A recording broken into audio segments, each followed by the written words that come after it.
Dos personas caminan alejándose de Jerusalén. No huyen. Simplemente ya no pueden quedarse. Han visto morir a aquel en quien habían depositado todo. Han escuchado esta mañana el testimonio desconcertante de unas mujeres que juraban haber encontrado la tumba vacía. Y sin embargo, sus pies se mueven hacia adelante, no porque tengan respuestas, sino precisamente porque no las tienen. Lo que está a punto de ocurrir en los 11 kilómetros que separan esta ciudad del polvo de una aldea llamada Emaús cambiará la historia del mundo. Y ellos aún no lo saben. Jerusalén, en el primer día de la semana tras la Pascua del año 30 de nuestra era, era una ciudad que respiraba con dificultad. Los peregrinos que habían llegado desde todas las provincias del imperio para celebrar la fiesta comenzaban a dispersarse por los caminos polvorientos de Judea, y el aire todavía cargaba ese olor mezclado de incienso, lana húmeda y humanidad que caracterizaba a la ciudad santa en sus días de mayor concurrencia. Pero para dos personas que salían por la puerta occidental en esa tarde de domingo, Jerusalén no era una ciudad de fiesta, era una ciudad de derrumbe. Cleofás caminaba con el paso de quien ha dejado algo irrecuperable atrás. No era un desconocido en los círculos de los seguidores de Jesús. Las fuentes más antiguas de la iglesia primitiva lo identifican como hermano de José, el padre adoptivo de Jesús, lo que lo convertía en tío carnal del rabí Galileo, al que había visto morir 3 días antes, clavado en una cruz romana fuera de los muros de esa misma ciudad. Su dolor no era el de un admirador, era el dolor compacto y sordo de la familia. A su lado caminaba una mujer. El Evangelio de Lucas, en su capítulo 24, menciona a Cleofás por nombre, pero guarda silencio sobre la identidad de su compañero de camino, algo que el escritor médico hace con una frecuencia que los estudiosos del texto griego han señalado repetidamente. Lucas tiende a dejar sin nombre a las figuras femeninas en contextos donde su presencia podría haber resultado controversial para los oídos del siglo I. Sin embargo, el Evangelio de Juan nos entrega una pieza que encaja con precisión. En el capítulo 19, versículo 25, entre las mujeres que permanecieron al pie de la cruz cuando los discípulos varones habían huido, Juan menciona explícitamente a María, mujer de Cleofás. Ella había estado allí, había visto los clavos, había escuchado las últimas palabras, y ahora caminaba junto a su esposo por el mismo camino de tierra caliza que se abría hacia el noroeste, en dirección a una pequeña aldea llamada Emaús, a 60 estadios de distancia, lo que en las medidas de su tiempo equivalía a algo más de 11 kilómetros. Era la hora en que el sol de Judea todavía golpeaba con autoridad sobre las piedras, pero comenzaba su lenta negociación con el horizonte. La luz caía oblicua sobre los olivares, arrancando destellos plateados de las hojas y proyectando sombras largas sobre la tierra rojiza. El polvo de caliza se adhería al dobladillo de sus túnicas de lana sin teñir mientras caminaban. Habían esperado hasta después de la hora sexta para partir, respetando incluso en su dolor el peso de la tradición. El Shabbat había terminado la noche anterior al ponerse el sol del sábado, pero la mañana de ese domingo había traído consigo una tormenta de noticias que los había mantenido paralizados dentro de los muros de Jerusalén durante horas. Las mujeres del grupo, María Magdalena entre ellas, habían regresado al amanecer de la tumba con un relato que ninguno sabía cómo procesar. La piedra removida, el cuerpo ausente y la aparición de seres vestidos de luz que proclamaban algo que la mente entrenada en el dolor se resistía a admitir como posible. Lucas lo registra en su capítulo 24, versículos 1 al 11. Los discípulos escucharon el testimonio de las mujeres y les pareció un delirio. Pedro había corrido a verificarlo y había encontrado solo los lienzos de lino doblados en el interior de la tumba vacía, sin saber qué conclusión sacar de ello. Y en ese estado de confusión densa, Cleofás y María tomaron una decisión: regresar a casa. El camino se extendía ante ellos entre campos que los campesinos comenzaban a preparar para la siembra de primavera. y mientras caminaban, hablaban. El verbo que usa Lucas en el griego original es antibayo, que sugiere un intercambio vivo, casi un choque de palabras. Dos personas que se amaban, unidas por el mismo duelo, tropezando juntas con el mismo misterio que ninguno podía resolver solo. Llevaban quizás 1,5 kilómetros de camino, lo suficiente para que el perfil de los muros de Jerusalén comenzara a achicarse a sus espaldas, cuando escucharon pasos detrás de ellos. No era inusual. El camino hacia Emaús era una ruta transitada, y en los días posteriores a la Pascua, los viajeros se agrupaban naturalmente para compartir la distancia y la seguridad. Pero algo en la forma en que aquel hombre se acercó y ralentizó su paso para emparejarse con ellos tenía una calidad diferente, una atención deliberada que ninguno de los dos supo identificar en ese momento. El recién llegado era un desconocido. Al menos eso es lo que percibieron sus ojos. Lucas registra en el versículo 16 del capítulo 24 un detalle teológicamente cargado. Sus ojos estaban retenidos para que no lo reconocieran. No era ceguera física, era una suspensión providencial del reconocimiento, como si algo más grande que su propia percepción estuviera administrando cuidadosamente lo que podían ver y cuándo podían verlo. El Evangelio de Juan ofrecerá más tarde el mismo patrón con María Magdalena en el jardín, confundiendo al resucitado con el hortelano. La resurrección, al parecer, no se entregaba de golpe, se revelaba en capas. El desconocido les preguntó con una sencillez que casi rozaba lo desconcertante. ¿De qué hablan mientras caminan? Cleofás se detuvo. Lucas captura ese instante con una palabra, skaitropos, que describe un rostro ensombrecido, ceñudo, el gesto de quien lleva un peso visible en la expresión. Y entonces respondió con una pregunta que encerraba toda la desesperanza de esos 3 días. ¿Eres tú el único forastero en Jerusalén que no sabe las cosas que han acontecido en estos días? Lo que siguió fue el relato de un derrumbe. Cleofás y María le contaron todo al extraño con esa franqueza extraña que a veces se tiene con los desconocidos en los caminos, cuando la guardia baja y el dolor encuentra por fin un receptor. Le hablaron de Jesús de Nazaret, un profeta poderoso en obra y en palabra delante de Dios y de todo el pueblo, según registra Lucas en el versículo 19. Le contaron cómo los principales sacerdotes y los gobernantes lo habían entregado a sentencia de muerte y lo habían crucificado. Y luego, con una honestidad que duele en su sencillez, confesaron la herida más profunda. Nosotros esperábamos que Él era el que había de redimir a Israel. El verbo está en imperfecto. Esperábamos. Ya no. Y sin embargo, cerraron su relato con esa noticia de la mañana que no sabían dónde colocar. Las mujeres, la tumba vacía, los ángeles, el cuerpo que no estaba. Todo verdadero, todo incomprensible, todo suspendido en el aire como una pregunta sin gramática suficiente para formularse. El desconocido los escuchó hablar, y cuando terminaron, habló. Lo que salió de la boca de aquel desconocido no fue consuelo, fue una confrontación. Lucas lo registra sin suavizarlo en el versículo 25. Oh insensatos y tardos de corazón para creer todo lo que los profetas han dicho. No era crueldad. Era la misma clase de sacudida que un maestro experimentado aplica cuando reconoce que su alumno tiene todas las piezas del rompecabezas en las manos y aún así no logra ver la imagen. Cleofás y María no carecían de información. Carecían de la llave para leerla. Y entonces el desconocido comenzó a hablar mientras caminaban. Lucas usa una expresión que en el griego original tiene una dimensión casi litúrgica. Comenzando desde Moisés y siguiendo por todos los profetas, les declaraba en todas las escrituras lo que de él decían.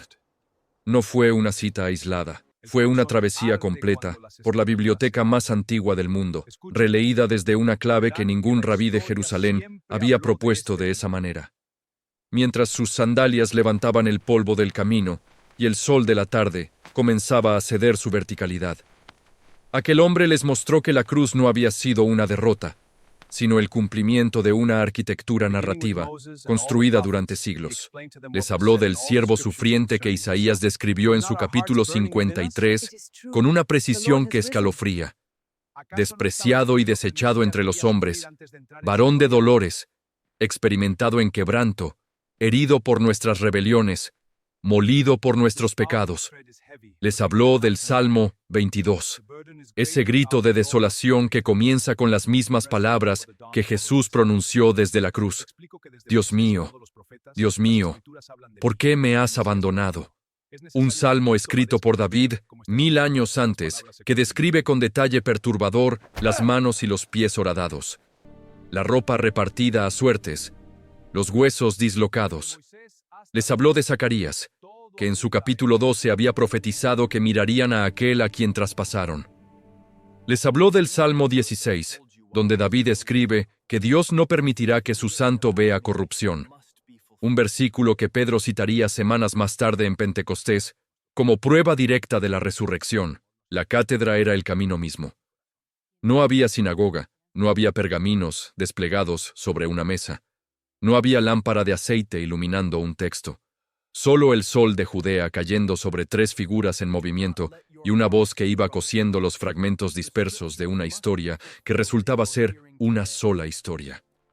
Cleofás y María caminaban y escuchaban con esa concentración física que produce el asombro verdadero, cuando el cuerpo se olvida del cansancio, porque algo más urgente está ocurriendo en el interior. Habían recorrido ya más de la mitad del trayecto. Los campos abiertos de los primeros kilómetros habían dado paso a un paisaje más ondulado, con colinas de piedra calizas salpicadas de terebintos y higueras tempranas. El aire comenzaba a enfriarse apenas. Esa transición suave que en Judea anuncia la proximidad del atardecer antes de que los ojos lo confirmen. Y mientras el horizonte se teñía de los primeros tonos cobrizos, algo estaba cambiando también dentro de ellos, aunque todavía no tuvieran palabras para nombrarlo. Emaús apareció ante ellos como aparecen las aldeas de Judea al atardecer. Primero como un olor, leña quemada y pan horneado. Luego como un sonido, el balido lejano de cabras siendo recogidas para la noche. Y finalmente como una silueta de muros bajos y techos planos recortados contra un cielo que ardía en tonos de cobre y azafrán. Habían caminado los 60 estadios.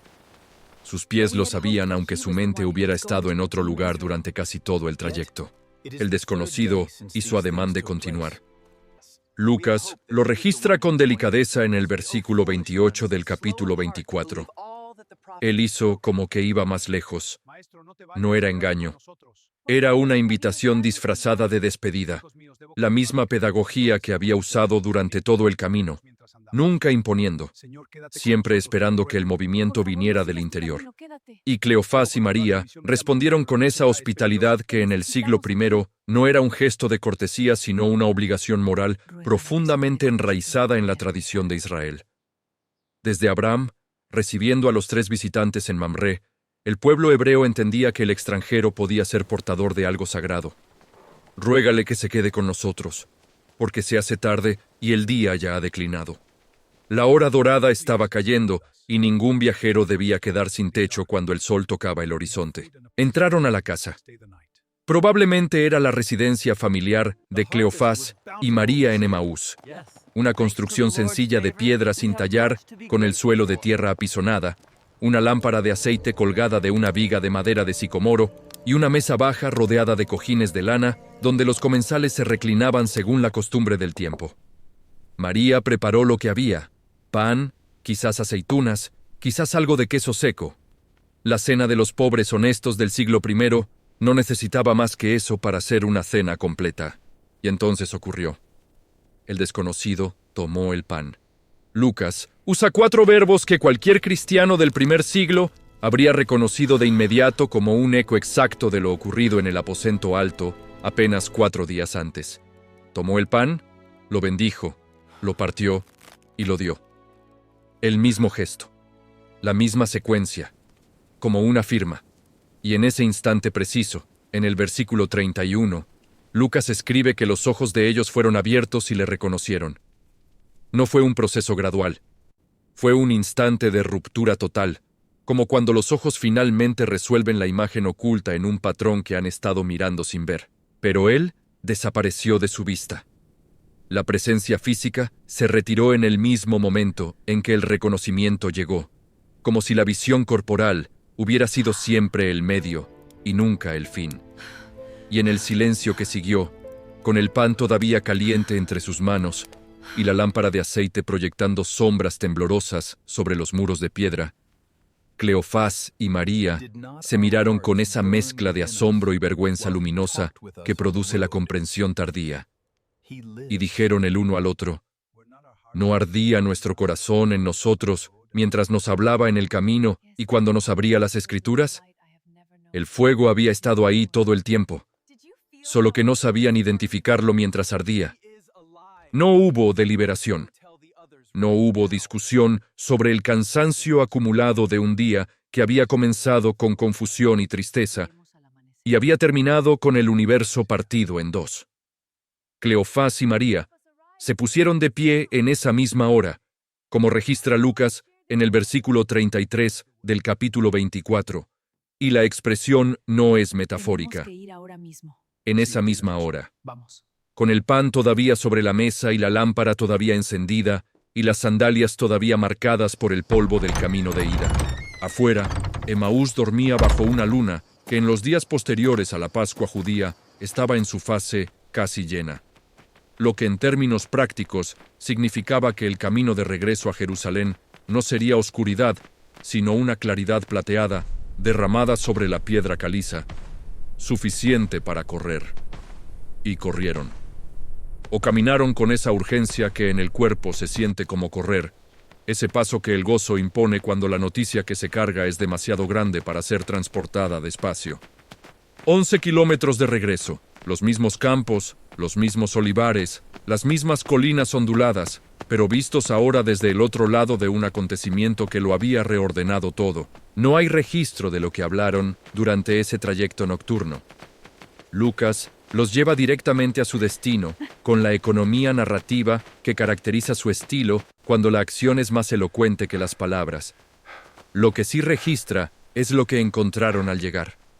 El aposento alto de Jerusalén, ese espacio elevado en algún punto de la ciudad que la tradición ubica en el barrio occidental, el sector más acomodado dentro de los muros, donde las casas tenían plantas superiores con acceso independiente. Allí estaban reunidos los 11 discípulos y los que estaban con ellos, con las puertas cerradas por miedo a las autoridades judías, como complementa el relato de Juan en su capítulo 20. Pero antes de que Cleofás y María pudieran abrir la boca, los que estaban reunidos les salieron al encuentro con su propia noticia. El Señor ha resucitado verdaderamente y ha aparecido a Simón. El testimonio se acumulaba desde distintas direcciones como ríos que convergen sin haberse coordinado. Y entonces, el matrimonio de Emaús añadió el suyo, contando las cosas que les habían acontecido en el camino y cómo le habían reconocido en la fracción del pan. Dos testimonios que se encontraban y se confirmaban mutuamente en una sala donde el miedo comenzaba a ceder terreno ante algo para lo que el idioma arameo del siglo I apenas tenía vocabulario suficiente. Y fue en ese momento, mientras las voces se superponían y el asombro circulaba entre los presentes como una corriente visible, cuando Lucas registra en el versículo 36 la irrupción que lo cambiaría todo. Jesús mismo se puso en medio de ellos. El camino de Emaús no había sido el destino, había sido la preparación para ese instante. Cleofás y María habían corrido 11 kilómetros no para traer una noticia, sino para estar presentes en el momento en que la noticia se volvía carne de nuevo delante de sus ojos, por segunda vez en el mismo día. El camino de Emaús no termina en Emaús. Termina en una sala cerrada con las puertas trancadas, donde 11 hombres asustados están a segundos de recibir la visita más inesperada de sus vidas. Lo que ocurrió dentro de ese aposento alto en las horas siguientes es la próxima parada de esta travesía. Las manos extendidas mostrando las marcas, el pescado asado como prueba de una presencia corporal real, y una paz pronunciada en voz alta sobre personas que todavía no sabían muy bien si lo que veían era posible. No te pierdas el siguiente capítulo de la saga bíblica, porque la historia que comenzó en un camino polvoriento bajo el sol de Judea está a punto de alcanzar su momento más luminoso.